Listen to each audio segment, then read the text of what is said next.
No one knows his real name. No one knows when he was born or when he died. Yet, for more than 2 centuries after his disappearance, his name echoed across Brittany like a haunting whisper from the past. They called him Étienne Le Ray. Others knew him as Roi Stevan, the King Stevan, but history remembers him best as the Nostradamus of Brittany.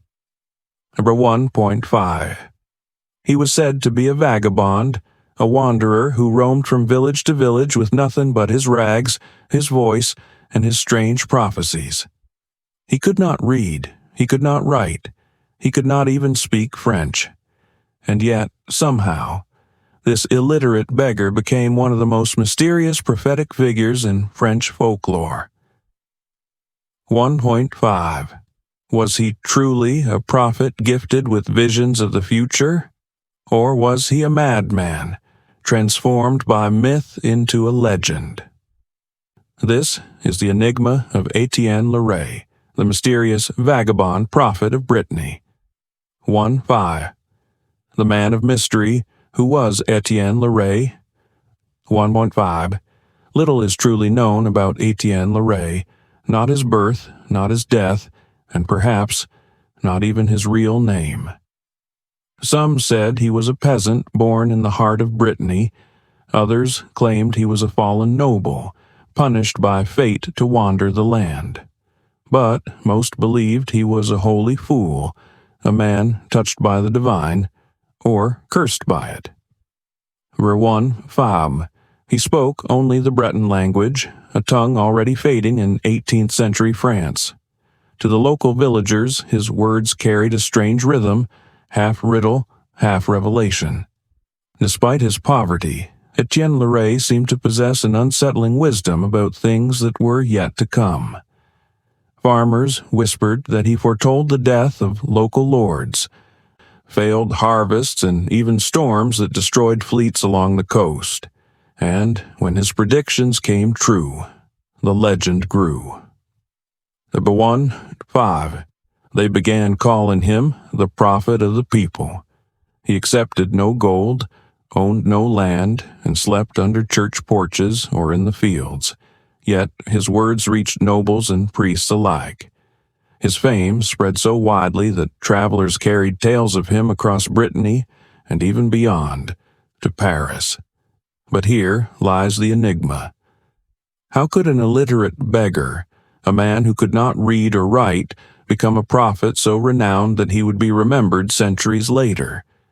Was he inspired by divine vision, or was he a master of understanding human fear and hope?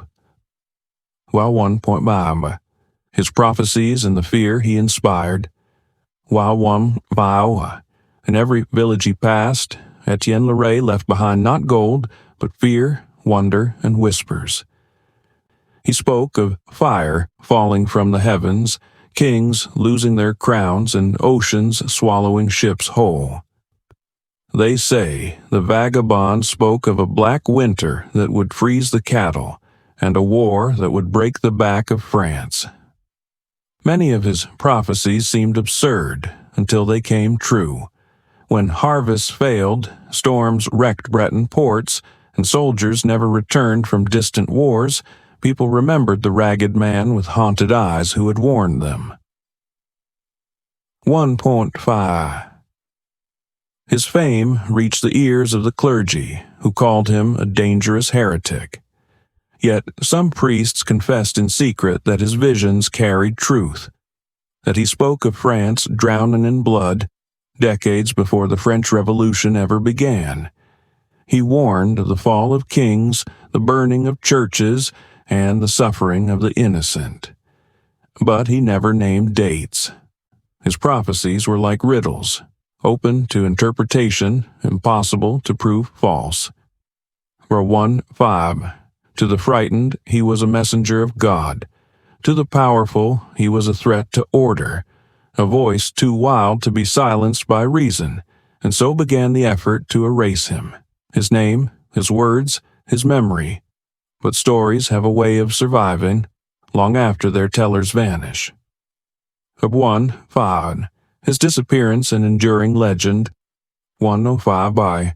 Then, one winter's night, Étienne Le Ray vanished.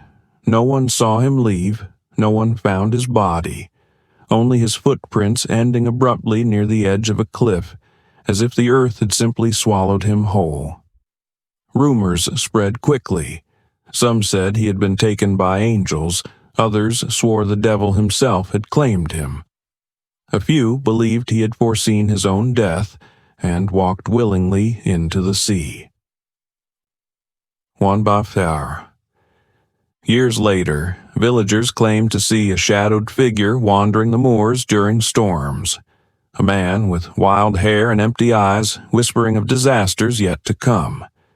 Each time, tragedy soon followed, floods, fires, or the death of a nobleman. No one ever proved Étienne Le Ray existed. Not a grave, not a birth record, not a family name. But even without proof, his legend grew stronger with every retelling. In the taverns and chapels of Brittany, they began to call him the vagabond prophet, the Nostradamus of the North. No 1:5. Some said his spirit still roams, warning those who dare ignore the signs of coming doom. Others believe he was nothing more than a tale, a story born from fear, faith, and the endless mystery of human imagination. Perhaps he was a prophet, perhaps just a mad wanderer lost to time. But in the winds that sweep through Brittany's coast, if you listen closely, you might still hear his voice, whispering the future that never sleeps.